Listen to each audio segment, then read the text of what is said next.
Good day, everybody. Welcome to the Bible in the year 2021. We are looking at day 216, and we are looking exclusively at the prophet Nahum. Just 3 chapters. It's not going to take us long to go through Nahum today. And he's dealing with a very specific period of time.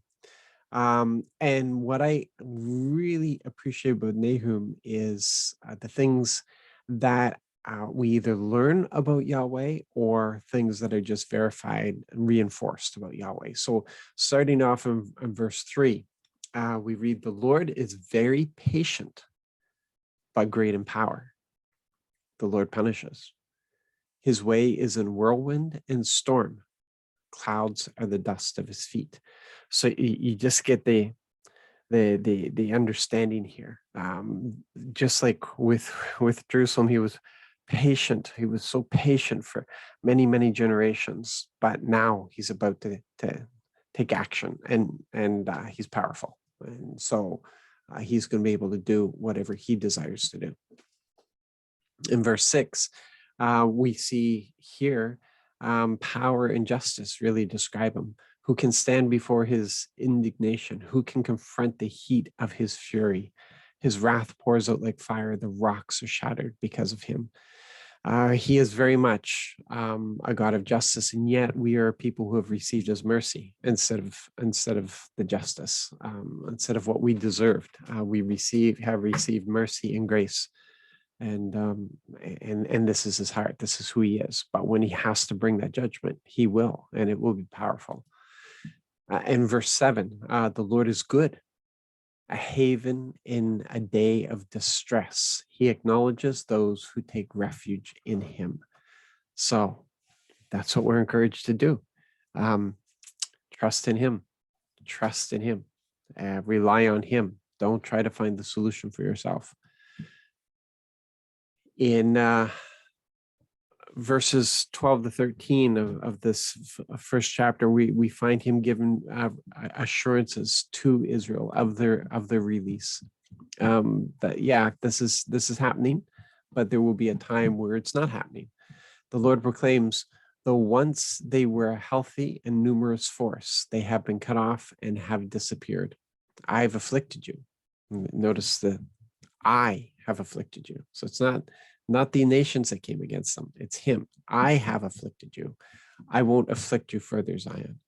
Now I will break off his yoke from you and tear off your chains. So that deliverance being promised that we've seen with the other prophets. And also the promise that he's going to deal with the oppressor, because the oppressor went too far. He used these nations against them, but they went too far against Israel. The Lord has commanded concerning you, he's speaking to the oppressor now, you will have no children to carry on your name. I will remove carved idol and cast image from the house of your gods. I will make your grave, for you are worthless.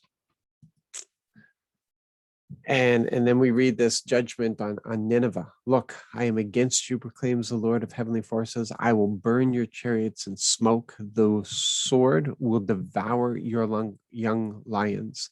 I will cut off your prey from the earth. The voice of your messengers will never again be heard. Pretty severe, coming down hard on them. And we have this cause and effect thing. Because you did this is how it's going to affect. It's your actions that are going to bring this effect into place. So in verse 4 and 5, because of the many whorings of the whore, the lovely graces of the mistress of sorceries, the one who sells nations by means of her whorings and peoples by means of her sorceries. So he's talking against Assyria here. Look, I am against you, proclaims the Lord of heavenly forces.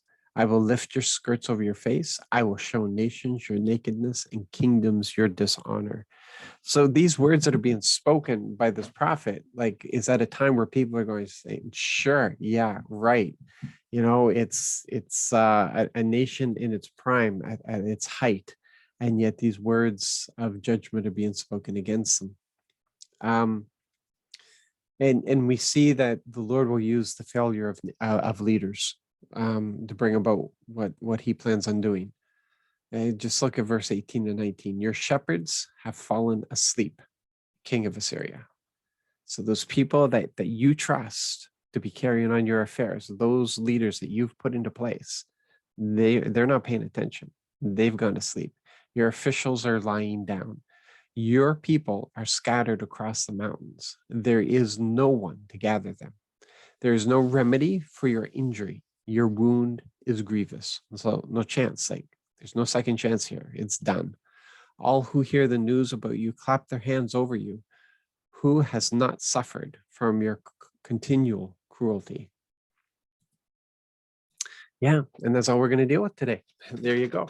Because because tomorrow is going to be a bit long, because we're looking at Josiah tomorrow, and so yeah, this is all we're going to do with Nahum, and just bank the time because we're going to use some of that tomorrow as we look at that incredible King Josiah.